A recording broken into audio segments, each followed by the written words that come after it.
Hi, I'm Divya. Hi, I'm Kahran. And this is Thinking On Thinking. Welcome to this episode of Thinking on Thinking. Today we talk to Pradeep, who is Karan's dad and a very successful person who has lived a long life with varied life experiences. And we talk about everything from life to getting older to success, purpose, and more. We hope you enjoy. The reason why Karan and I thought you would be a good person to talk about success with is because I think when people are at an early stage in their life, where I can say like act one of life, I think you have a very sort of borrowed definition of success. Like what your parents think is success, or what your teachers think is success, or maybe even what your peers think is success. You try to sort of adopt that definition.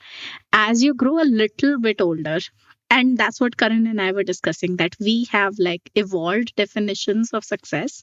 Karan was better at articulating it, that like his definition has recently grown a lot.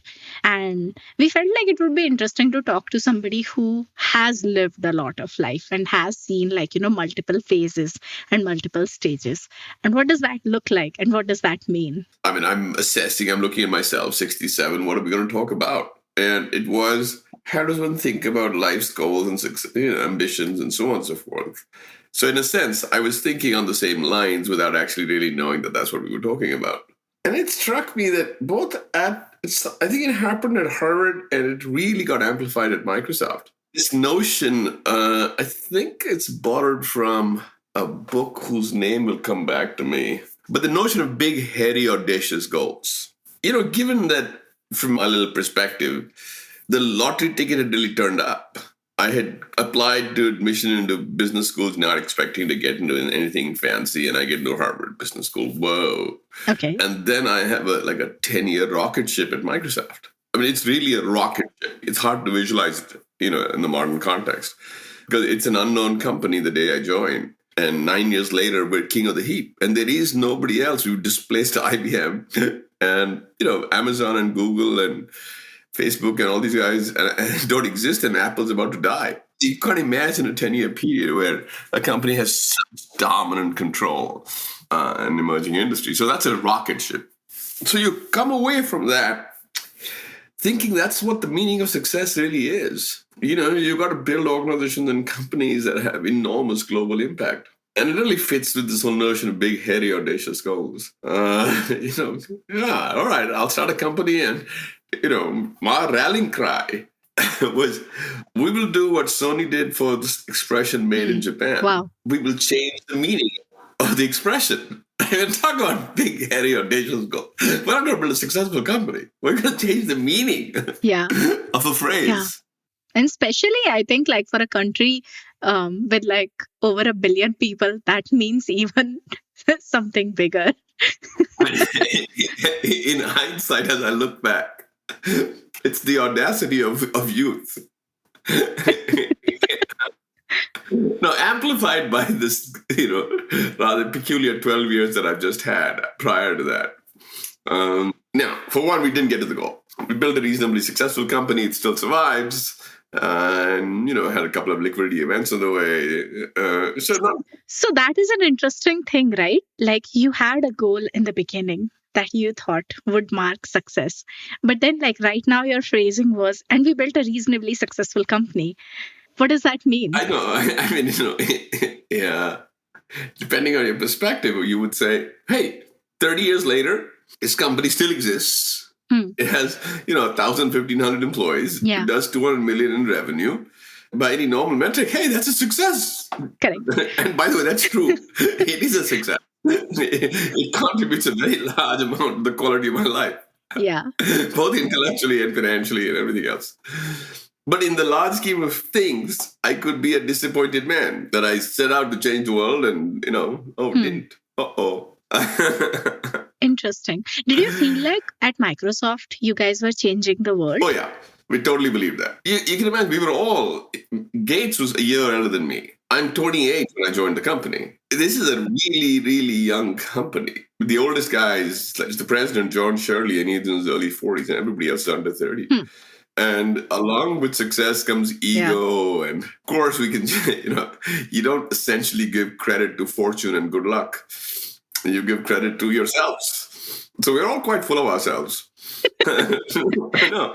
And now that I reflect back and I look at it, it's not clear to me, especially because I look at really grand successes that I've now seen happen these past 30, 40 years.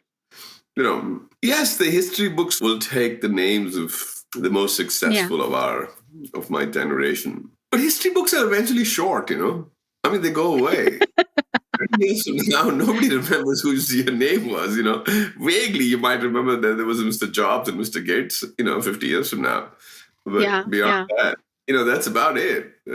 Musk might survive for longer than that because he is moving the needle.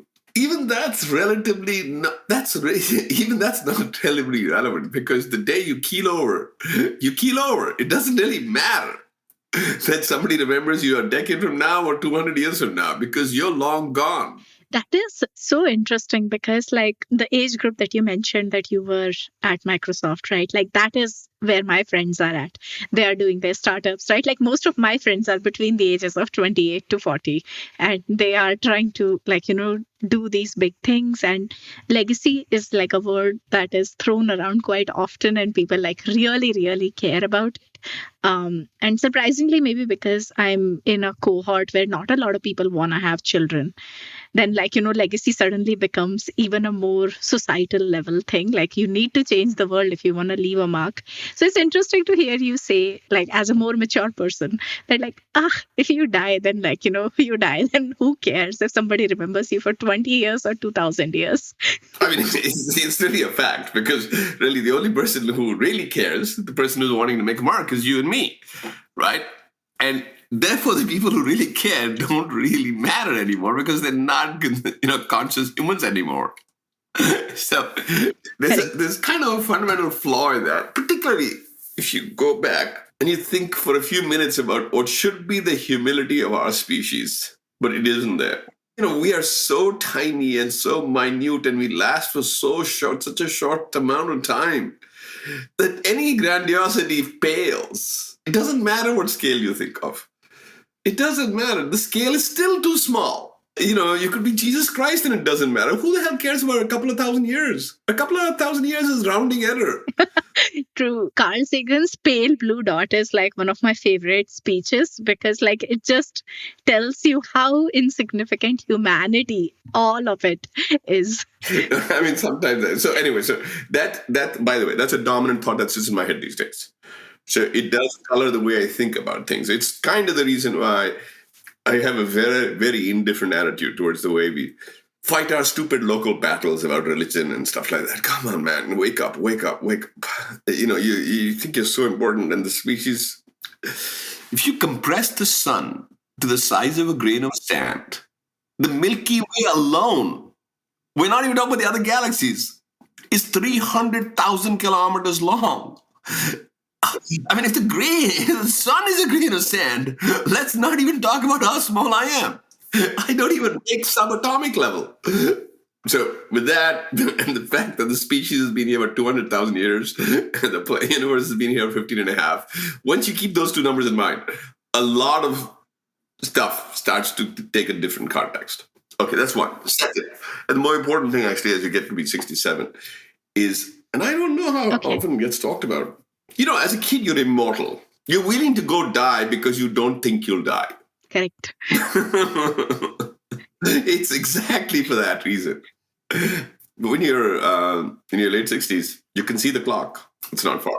A decade from now, I'm 77. When I'm 77, am I climbing a mountain? Odds not high. Am I, navigating that boat through, the waters of the North Pacific? No, probably not. The list of things that I could do that I can't do anymore is growing. I don't want to ski anymore. I still downhill ski, but maybe not. All right, so once you get the finiteness of time, it's funny how success becomes really small. Interesting. So then what makes you go? I got my shoes on. I went for a really nice 3-hour hike. It was tough, and the sun was out, and the skies were blue, and wow, what a nice day. And that's success. And, hey, I got back and, I spent 26 days in Japan and it was fabulous. But It was, hey, got back and the two grandkids have grown a bit and they're really funny and it's fantastic. And I really didn't want to talk to you yesterday. It narrows. Does it narrows or does it expand? Because like I just feel like your definition of success became like, earlier maybe while it was about the world, it was not about yourself. And now this sounds more about yourself. Like I had a nice day. I took a nice walk. These are my people that I spent time with. You could need more on the money. And that's the other aspect of having grown. Or having got older. And I think partly also the increasing conviction of your own finiteness. If it's not too heavy, would you like talk a little bit more about like what you just said, conviction of your own finiteness? Finiteness, as it just described, you're small, your impact is limited. The number of days you've got to make that impact are shrinking, and your physical and mental intellectual abilities are fading. It's just a conscious awareness. That's finite. That's the finiteness, as different from if you met me at 31, hello, what's the problem? We'll change the meaning of me in India. Hello. That's not finite. That's like, whoa. You're going to take a developing nation and you're going to change the meaning of its expression. When I say finiteness, I mean finiteness personally. And I have been examining it. And not everybody, I don't think it's true of every 67-year-old because I know others who are not doing it. The conviction that one can be a change agent beyond oneself, or should we say the desire more than the conviction, the desire has faded. Do you see people having that? Like, because there are people in my age group or younger who also don't have that. Or it may well be a defeat thing. Do you feel like it's a maturity or an age thing? Or do you feel like it's almost like a shifting of attention? Like, where are you looking now? Yeah, I mean, hard for me to self-analyze this. And I think they're all playing a part in it. There's the finiteness as different from, hey, I got like 5 decades ahead of me. So what if it takes another 2 decades? I'll get it done. So that's certainly the finiteness side of it. There's also, I set out with a very, very large, audacious goal. I did get hammered. There was a period of time. Yeah, obviously. The 3 years were tough as hell. I mean, 4 layoffs and, net worth going to zero and, all kinds of rather, very hard, somewhat emotional things. I mean, again, not hard the way things can be hard. Every time I tell myself something was hard, things can be hard. No, things can be harder. Things can be much worse than they were. I mean, things can always be harder, but I also think that like all the challenges that we ourselves go through are still challenging. Like my father, I don't know if you're aware of this. My father passed away right as I graduated from college. Like literally the day after I got my degree, my dad died. And I'm the eldest of 3. And like my mom was a homemaker. And all of a sudden it was like, I also like generally people when they go to IIT, they sit for placements. I had no placements because I was like, I'm going to do design. And it was a very interesting, unexpected, like hardship, one can say. Of course, like the temptation in that moment is to find worse examples.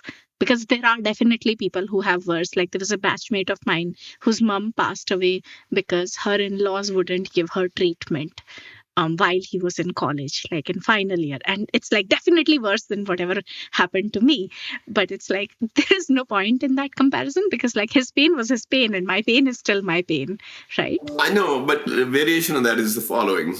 One recognizes that one's perception of pain, one's perception of anything is a function of expectations. Okay. As in if life has been rough from the day you were born, then hey, it continues to be rough and you roll with it. Your expectations aren't that,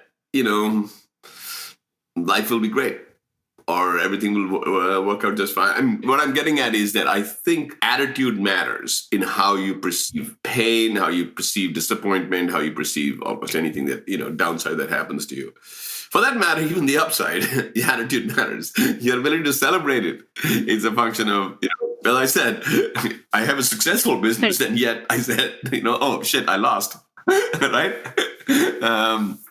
Summarizing that. So therefore, when I think about myself and every now and then you turn to yourself with some mode of self-pity, At that moment, you remind yourself, you idiot, you're in no position to do that. If you had been born to a mom in Sudan, in the Correct. desert, then you can have an argument. But till then, you know, you've been privileged on the day you were born. If you've been privileged, then get on with it. There's no excuses to yourself. And no feeling bad for yourself. Shit happens. The dice rolls. Folks die. Parents die. Correct. Got to roll with it. But like one also has to make, you don't think that like some of these things are like the only way out is through. You can't skirt your way around it. Like, I think I did fairly well for myself. I think I took care of my family reasonably well. They did good things for themselves, and I did it without resentment, which is generally a thing that often happens to eldest kids when they lose parents early. They feel resentment, and I'm like, I didn't give up on things that mattered to me, but I don't know if I could do it. How should I say, like assessment of difficulty at the accurate level of difficulty and challenge helps you navigate it, is what I'm trying to say. Like if I just told myself it's not hard, then like I don't know if I would be able to do it well. I totally agree. Okay. No, I didn't phrase it. I didn't mean it that way. I am in it from the perspective of absence of self-pity and just getting on with it. Recognizing the world you live in and saying, hey, stuff happens. Now I got to do something with it. And I'm going to do something with it. So now it's like many years since you realized, okay, it would be hard to change Make in India, right? Like what happened in that gap? Like from that realization till today, like how did your sort of, I would say, like trajectory evolve? A forcing function in a lot of what we do is financial circumstances. So 3 layoffs later and getting fired, I'm now the chairman of the company I founded, but not the CEO, and I have less than a 1.5% stake. I'm also broke, and I have a company. I've actually even spent the kids' college education, and I have another company which I don't want to run. It's a services company. It's not doesn't fit my definition of changing what I wanted to do, and so on. But I have no choice for the circumstances that have arisen before that. So, you put your shirt on, you buckle up your belt, and off you go. And that's basically what I did for the next decade. I ran that services shop, even though I didn't bring anywhere near the same level of enthusiasm that I had the prior decade. The prior decade, I'm obsessed, driven, 70-hour weeks. I'll be on a plane anytime you want. The next decade is, oh, Christ, man, got to do this. Get up in the morning and go do it. And then I fundamentally stepped out. I found I had got Paddy on as my president of North America. I handed him the keys and said, hey, you're the CEO. And about 6 months later, within about 6 months, or certainly within a year, my engagement was at a quarter, I'd come for a board meeting once a quarter. So now this is coming on 15 years that have gone by. I'm 67, I was 52. It was kind of early to hang up your spurs. So you're a fairly passionate person, a fairly like energetic person. Where did you put all that energy? 52 is not that old, right? And for that matter, even 67 is not, Correct. When I feel it right now, I'm like, yeah, man. I've just come back from 26 days in Japan, of which I hiked half of them. And, I slept. Yeah, it was crazy. Like just hearing Karan talk about it, I was like, you are with 4 people who are really old.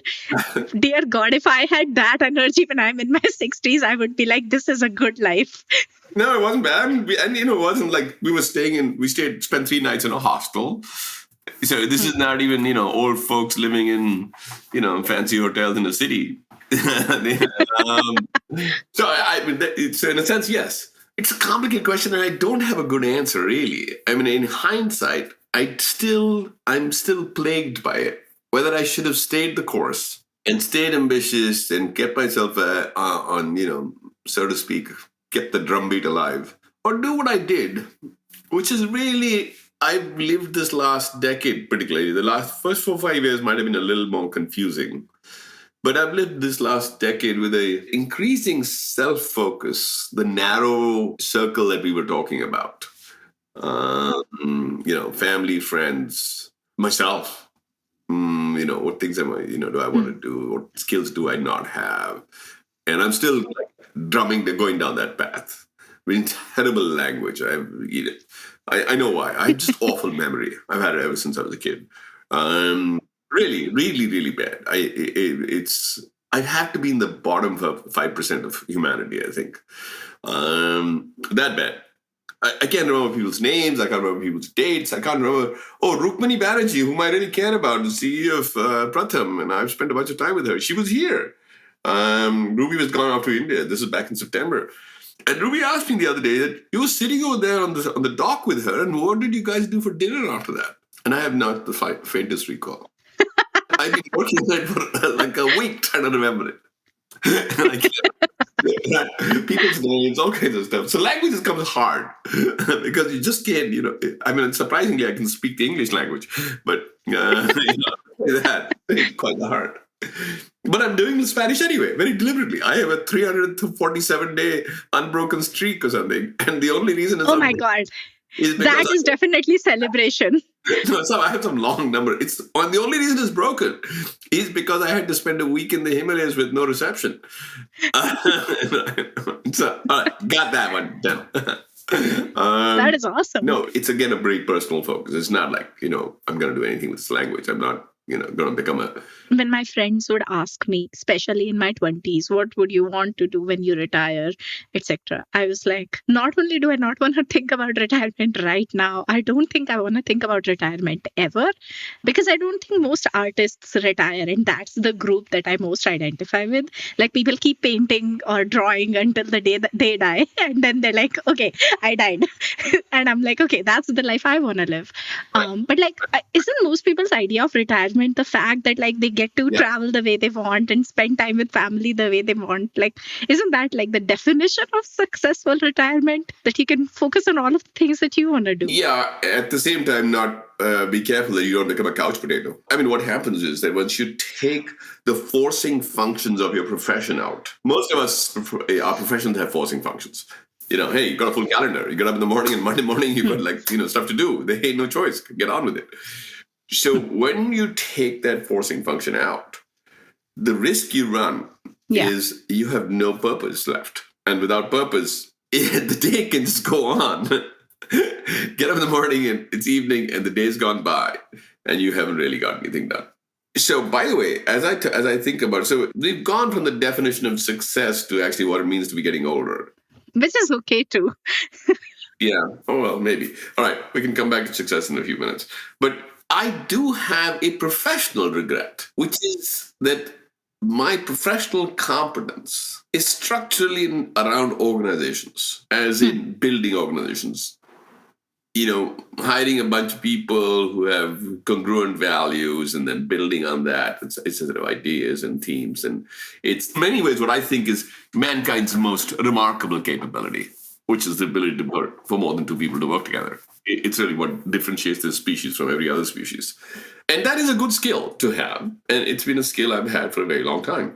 But it's not terribly useful anymore. As soon as you hang your spurs up, the organizational capability of being a driver, of getting people excited about things, about keeping people somewhat, within a constraint of guardrails about the values that you operate under, and so on and so forth. You think so? Those are a function of having an organization. You don't have one, and you're limited to a spouse who doesn't think she's part of any organization. I think she's like, I've been a part of this organization for 30 plus years. I don't need to be a part of any organization now. Yeah, I know how to run it. More importantly, I know how to run it. So therefore, when I look at both artists, people who can, you can paint till the day you die, or for that matter, doctors. Medicals can be competent for a very, very long time. I mean, not too long, especially if you're a surgeon. Try not to be competent after a certain amount of time. But you can. And, it's one of the things I would actually, if I were to give counsel to somebody who's young today, I would say keep that very much in mind. With retirement comes that price. On one hand, you get the latitude to say, I don't have forcing functions anymore. I don't have to march to somebody else's beat. I don't have to get up and do this just because I have to do it. I do it by latitude, by choice. But within that lie two structural problems. A, do you have enough of a personal inborn desire and drive to keep yourself, capitalizing on this gift you have?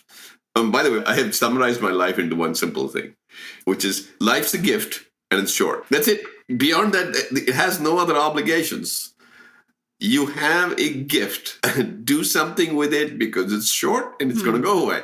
It's the sitting idle and doing nothing is the sin. That is so interesting. It also makes me think of like somewhere a little while back, you mentioned this idea that like sometimes if you are just sitting and like, not focusing on something, you can lose purpose. And that made me think about how like the way Karan and I have like we've had two conversations about this topic, and like the way we have thought about it, it's a bit, I think somewhere purpose and success are intertwined in our head as concepts. Like it's that drive to wake up every day and to do something, or like, to maybe help people or whatever, like however one defines it. It feels like I hadn't thought about it until you mentioned the word purpose, that like there is almost this intertwining of purpose with success, with growth, forward momentum, like whichever. And almost this conversation is making me think about like you have at some level almost emotionally realized that time moves forward. Like the forward momentum is going to keep on, whether you do the success, you do the like purpose, you do anything, like time is going on. And I think this is an important distinction between purpose and success. There is an important distinction. Success is a weird thing because success is inherently disappointing. You see, success is a milestone, usually. You define a milestone in one fashion or another, and you hit the milestone. It's actually a very anticlimactic moment. Okay. What do you mean? It's kind of done. You spent like 2 years, 5 years, a decade saying, I'm going to take this company public. I'm going to take it to the public markets. And we're going to be driven for it. And, that's that one example. And then it happens. And it's like, hello. Okay. Now what? And the reason why I actually think it's dangerous is you redefine the definition of success at that point. And you've already been redefining it till you get to the point, because you're anticipating the anticlimactic moment. And you are, because, it's, as it gets closer, it doesn't look that distant anymore. And when it's close enough, it's close enough. Hey, it's 6 months away. So, all right, I better be thinking about month 7. Yeah. And the scary thing about that is that you change your competitive bar. You've already seen this happen. As a 7-year-old, you're competing with the other 7-year-olds around you. Then at the IIT, you're not competing with the 7-year-olds that you met with. You're competing with the IIT grads who are, this thing. Then you get successful, and now you're the CEO of a publicly traded company, and now you're competing with the other CEOs of other publicly traded companies. And then you get to be Elon Musk, and you're still going nuts. Yeah. I think a lot of that fun is in the delta, right? Like it's not in the... While I agree with you, the fun's in the journey. Yeah. The destination, the journey. It's the obsession. It's the wins. It's the losses. It's the dealing with the emotional up and down associated with that. It's all of that. But like, would you say that when you climb a lot, like you climb a lot, right? Like for the listeners, Pradeep climbs a lot. I used to, for any sane human, even in their 20s, whatever he can do right now, it would be impossible. So he can do a lot. That's not true. Anyway, go on. Yeah. But like, would you say that when you have reached the peak, or is it called the summit, whatever you say, right? Like, do you feel like that's also a feeling of, whatever? No, that is, oh shit, I'm exhausted. I better get myself off this mountain before I die. I'm telling you. Oh no. I have never made it to a peak where that has not been the dominant thought. There has been one time at Kala Pathar where we did pull out a bottle of scotch and took a sip. But outside that, it's really, okay, done. I gotta get off this hill before. So then why would you go the next time? It's the journey. And it's the fact that it was hard and, hey, come on, I can do that again. But I'm going to go somewhere else with this success idea, especially success in a very public sense. I think it comes with a big price. I don't think we don't assess the price. It leads to complicated lives. And you look at the outcomes around you. I mean, I certainly don't want to be Elon Musk. Interesting. Just being that person would be, But you reach that point because you can imagine the 18-year-old who lands up in Toronto or wherever he landed up with $20 in his pocket. is aspirationally, he's a smart kid Yeah. who doesn't know where his life's going to go. And he's really quite unusually exceptional and, does amazing things. And then along with that comes this enormous ego feed. You've got 200 million followers who tell you on Twitter every day that you're like, you're God's gift to mankind. Unless you're Mohandas Karamchand Gandhi at the same time. I think it's really hard to deal with it. I mean, actually, there is an exception. I watched Satya Nadella, and Satya is unusual. He's a very, very, very successful person in a relatively short period of time, because 10 years ago, 15 years ago, certainly, nobody would have predicted he'd be the CEO of a Fortune 100 company, Fortune 1 company. And I mean, like, Satya has really brought Microsoft to the front game with like a lot of his plays recently. I was actually going to ask you about that, like, do you feel like it must always come with a price that one is not happy to pay? Satya is an unusual exception. So I don't know how to generalize from there. Because, 90% of Microsoft's market cap has been built after the guy became a CEO. Can you imagine? Only 10% can be credited to the founder and the guy who followed him. Yeah, I mean, like, especially in the last few years with the AI play, it's been crazy how Microsoft has grown. No, so clearly the guy's been very successful, but you don't see, when I meet him, and I meet him, not that frequently, you see a lovely humility in the man. You don't see any of the beat my chest stuff that you see with. But on the other hand, I saw another man I admire a lot also get caught up in all of this. I watched Bill's journey these last 20, 30 years, what it felt like to go out of the company, or it felt, as you watch him and see his reaction, the fading years of Microsoft, then the recent divorce. So I don't know. I mean, in some senses, I wonder about it. Let's phrase it this way. Personally, from where I come from, as I look at this, I'm quite happy. For one, I'm really quite happy not to have fame. On one time, fame was really important. I was making magazine covers in India, and I'm making the New York Times on front page sometime, back in the early 90s, late 90s. If somebody writes a story about India and, you're part of a news bunch of people, again, you have to be very careful about how you take credit for things. Today, anonymity really matters.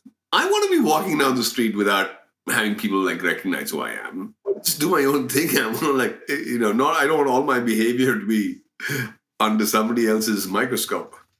Did you also find that one of the things that from childhood I have felt or thought that one of the dangers of success, not even the fame kind, right? Just that you sort of have a jump in maybe your financial success, or maybe certain other metrics of impact or change or growth in a short duration, and how that affects those around you, both the people who you care a lot about and people who are maybe slightly further away, but whose perceptions of you are aware of. I've always worried that success can cast a shadow on all of these things quite badly, even if you're not famous, even if none of that really affects you. Have you observed that in your life and people around? The shadows you create are a function of yourself, the person you become. Yes, distant people do get colored by the resume, so to speak. But folks who are close, folks you know for any length of time, just like, anybody you hire, you don't remember what undergrad school they went to after the first 3 days. Right. It's really important that you have no memory anymore. What do they actually do? They become the person they are. And you know them as the person they are. And I think that, as you think about the shadow is the shadow because you change. You're not the same set of molecules anymore. Success has a reaction on all that. So if you change, fundamentally, if you, like most humans, get arrogance and pride, that casts a shadow by itself. So it's not the success. It's what the success does to you. Interesting. This conversation, by the way, is not going in the direction that I thought it would be going in, but it is an interesting direction. What did you think? Where did you think I was going? No. So, the thing that you'll be surprised by is today, or at least I am kind of surprised, my sense of self-doubt, so to speak, is much deeper than it was. Was there a point of time in your life that clarity increased? In the sense that I have clarity about structural stuff about humans. I mean, Be compassionate, be considerate. You live in a society, we function because we can make this society function. Leave any place a little bit better than you found it when you got there. I mean, in the smallest detail, whether it is you pick up a piece of trash or, you be nice to somebody who's on the street corner whose life's not good. Beyond that, I don't know if there are any valid truths. Everybody constructs their own, and you construct it in the circumstances that you find yourself in. This would be a very, very good conversation, once it's edited and Karan and I listen to it, because it's definitely going to change how we are going to talk about things further. Because, I think even for us as, people in our mid 30s, going towards 40s, certain things, maybe for you it's like, these children, what are they even talking about? But No, it's part of the same humility. It is part of the same humility. No, quite frankly, I admire my son. Yeah, he is very admirable. I watch his competence in a million different ways, and I say, whoa, that was pretty good, Pradeep. You might want to learn something here. So just to be clear, I'm not. Yeah, no, literally, I have one thing I have got rid of. I think I have got rid of most of my arrogance, and there was plenty of it. I mean, I can visualize myself when I was 40. There was no shortage. Yeah. I also think that it is one of those traits of being in a rising domain, being a guy. I see that in a lot of my guy friends who are techies, whether they have worked at big companies, or even if they are doing things of their own straight out of college.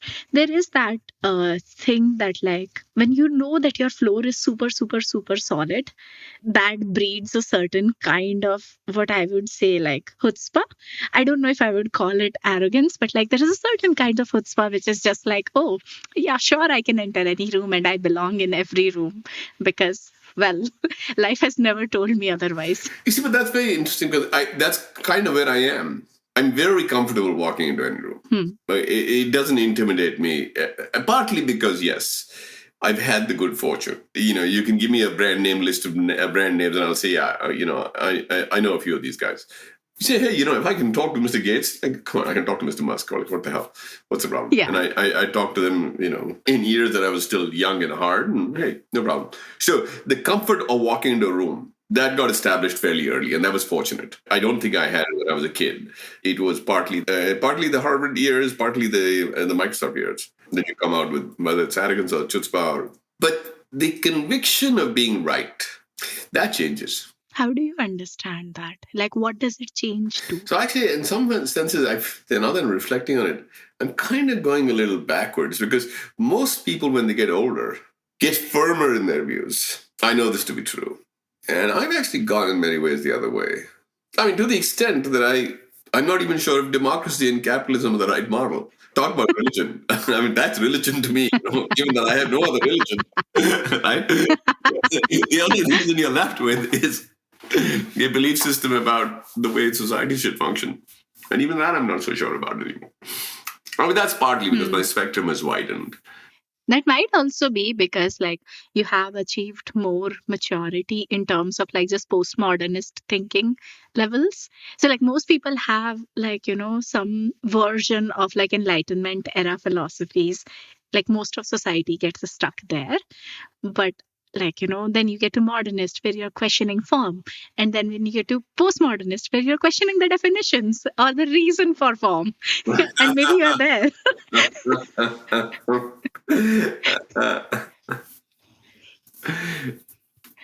Yeah, anyway, I am not sure how that's our topic. I think we should get back to topic. So anyway, so how does one think about success now? So let me think about success now. I don't think there's any doubt that life's a set of chapters, and you should actually ideally think of them as chapters rather than a single flow. You're born, you die. In the middle, you spend 20 years growing up, and you spend 40 years working for one company, and then you're retired and put the grandkids to bed and go to bed and done. Partly because I think we are a set of, our nature of consciousness changes. our nature of physical changes, our emotional capabilities, intellectual capabilities change. So as everything changes, I think we become different humans. I think just this explicit recognition that you're not the same person you were. We label ourselves with the I, that I did this and I did that and I am this and I am that. In reality, you're not that. You're not what you are. 1 second later, you're not the person you were a minute ago. Okay, so recognizing that you live your life in chapters, there is certainly different portions of your life where the meaning of success is different. So the thing I will throw into this whole mix is, without being judgmental, kids are a monkey wrench in this whole thing. Because they've got the same problem that you have, which is that they've got a ticking clock as well. The 1-year-old is different from the 2-year-old. Actually, the 6-month-old is different from the 8-month-old. Visibly so. So as I think about chapters, the one chapter which I could and I couldn't have done differently is my own kids from the age of 0 to 5. Because that's a radically changing period. In fact, if I had to relive my life, I'd say, okay, I'm reliving it today.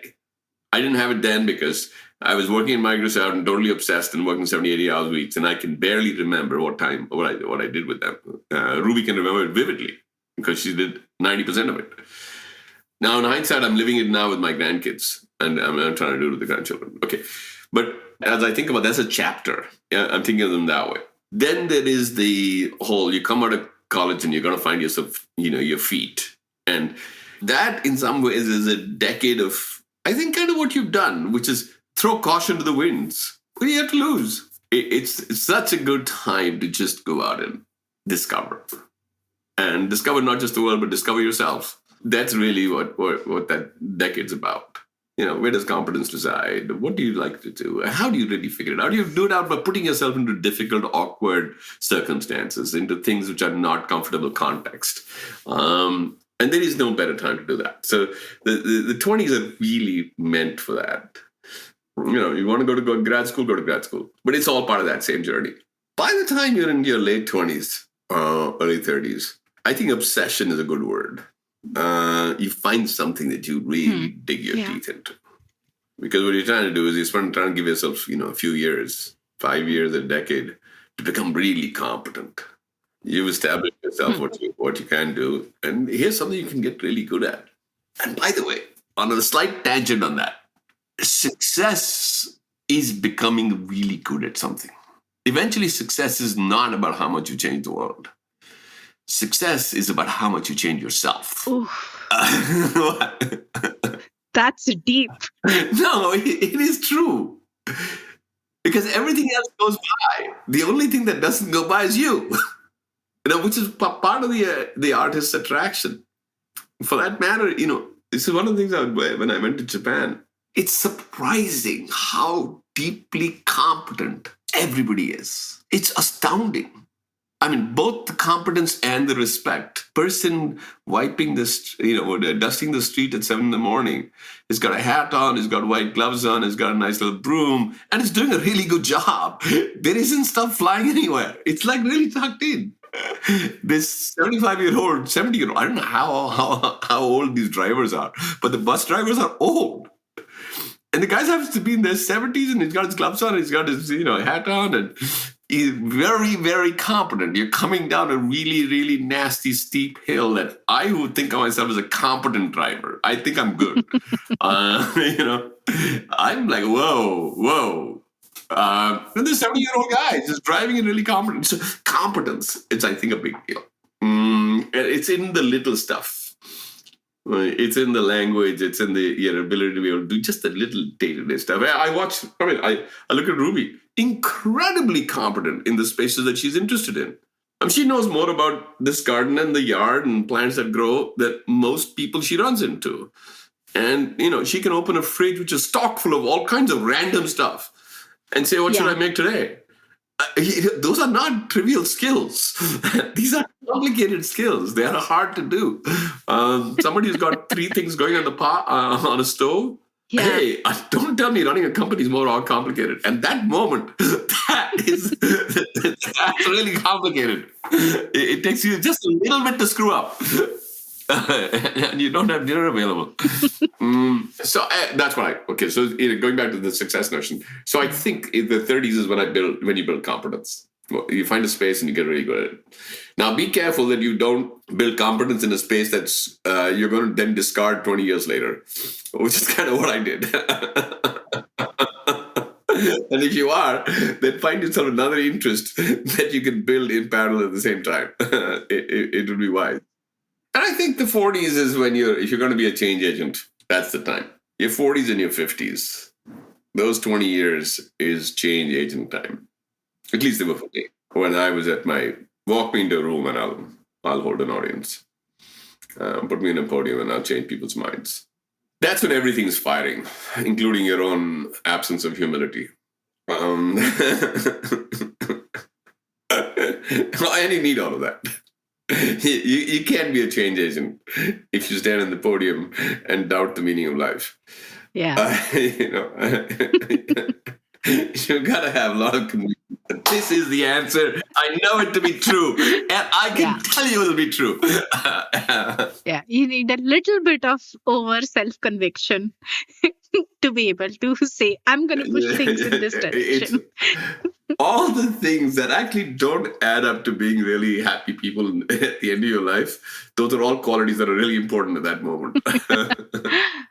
And then I think two journeys happen. You can get either obsessed with the success, and then when it wanes, because it will wane, all successful will eventually go away. Because you will go away. It's the nature of the beast. Then you've got to deal with the journey of what it means to not be there anymore. And that's kind of what we spent some time talking about. It's been 15 years since I hung up my spurs. And the first 3-4 years, it was kind of, what am I doing? And then I just kind of relaxed into the latitude. The latitude is, I lived very stressful 30 years, and now I don't. Oh. Not having any responsibilities is it is freeing. As long as I said you don't become a couch potato. The risk is the couch potato. It's the reason why there's a very high number of career-minded people who die very soon after their job, after they quit. Which used to be a common phenomenon. That's a little scary. It is. I don't know if it still is, but it was a common phenomenon. There's a spike in male deaths in the 12 to 24 months after they quit work. Yeah. Losing purpose is quite a thing. Losing purpose has all kinds of consequences. Yes. So you got to get through that journey. The definition of success changes, especially now. There's another way to think about it. The other way to think about it is the coordinates on which you measure yourself. All of us measure ourselves. So, as a kid, you're measuring your coordinates on how did I do in school and how did I do on the playing field and how did I, when you get to college or, when you get to be my age, certainly the next decade, it's very clear what the coordinates are. How much time do you spend talking about your health? you plot that on an axis, frequency and time. They'll tell you where you lie on that axis. Because at the end of the day, the human desire to live is quite astounding, no? And you don't know it yet. You know it only intellectually. Yeah. You don't know it emotionally. At least I don't think so. I didn't.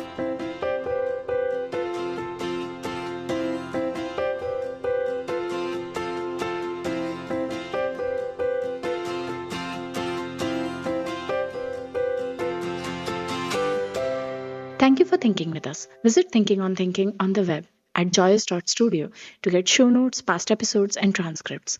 Before you go, can you do me one small favor? Go online right now and share the episode with one person who you think would love it. Until next time, bye.